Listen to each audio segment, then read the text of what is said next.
Aujourd'hui, je vais parler de what I think the common daydream of living on one's own island, or even just retiring to a tropical island that other people owns, has some major disadvantages that people probably always forget about. Well, Mr. Fluffy here would clearly prefer territory with well-defined water boundaries, why I most likely would not.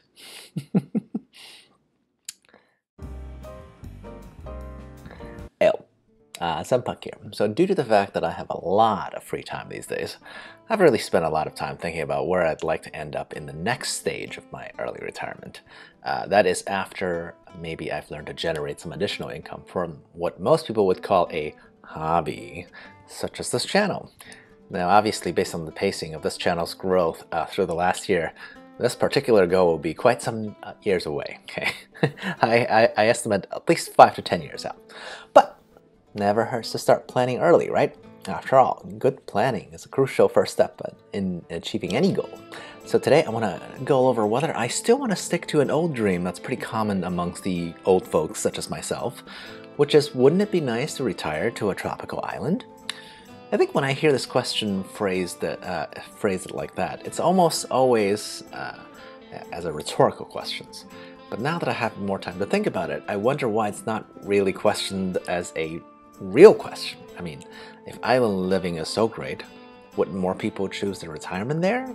So let's break down the pros and cons, but mostly I'm gonna talk about the cons, because everybody already knows the pros already, right, of tropical islands. That's sunshine and beaches, like duh. Okay, point number one, everything costs more, right, and takes longer to get there, including people. So most people dream about retiring to the islands because they're far away from the world that these people have known all their lives, right? While that is certainly a plus, and I'd say any period longer than a few weeks, once you get past that point, it may also become a significant con. I mean, after all, real islands are isolated from, pretty much everywhere else. This is assuming that whatever island you picked actually has good internet and delivery infrastructure to get products to the island from the rest of the world, right? So even if that was the case, all delivery time and cost would be significantly greater than any land connected landmass types, right? Say, like, even compared to a peninsula, right? So maybe for me, as a relatively efficient purchaser for goods, I might not need much to be happy. But what everybody needs in their hearts is community, and that implies friends and family who are not local to said island, right?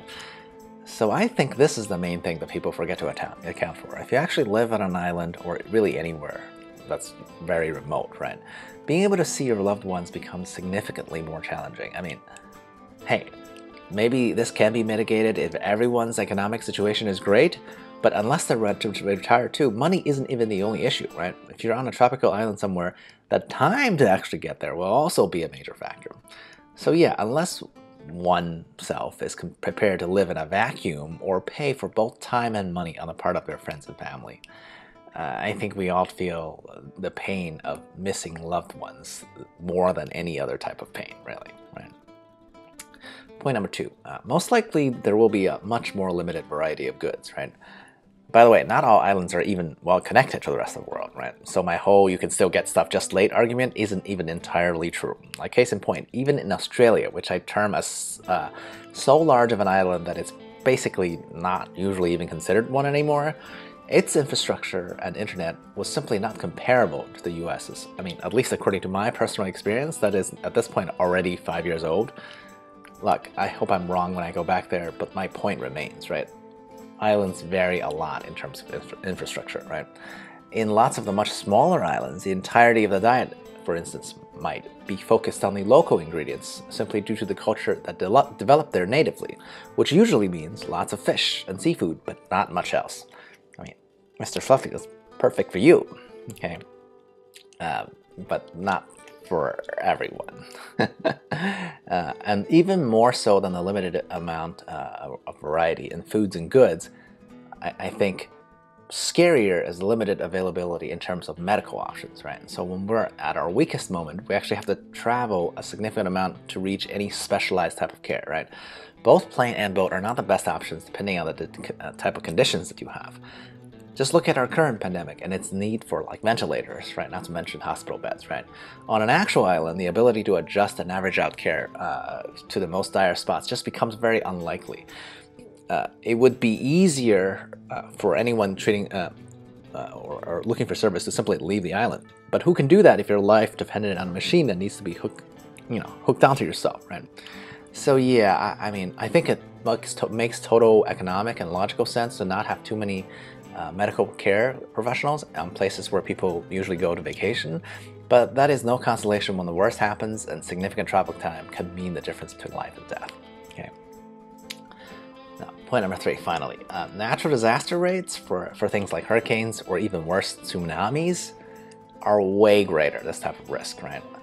Now, let's compare it easily to, let's say, a peninsula, right? It's 3 sides surrounded by water instead of all 4 sides. At least if you're on a peninsula, you can run away by car, right? Sure, you might be in a traffic jam if everybody else is trying to get out of there at the same time, but you'll be able to do that because usually these days, hurricanes or tsunamis do come with some level of warning, right? But if you're really on an island with a small population, I can guarantee not everybody will have access to a boat that could even carry their most precious of personal attachments along with themselves, right? And it's not even just the disaster itself, but also what happens afterwards, right? Without direct roads to an affected area, recovery efforts will also be much slower. A good example is just look at what happened with Haiti, right? They haven't even recovered from the last disaster before this most recent one just hit. I mean, I sure am glad that my household has other places, other properties that I can go to, but that's not an option for most natives of said tropical islands, right? This is a problem that I can't fathom to try to solve without getting into geopolitics at a global scale. So yeah, just have to chalk this one up to divine intervention, essentially. Now, in conclusion, right, I'm not saying that I'm totally against living on an island in general. After all, I'm sure Mr. Fluffy would love to have the whole island as his territory, right? There's some other random benefits, such as it would be a great place to own an electric vehicle, right? Since an island is mostly sunny and almost always limited in total area. So that whole range anxiety of EVs would be a moot point on an island, right?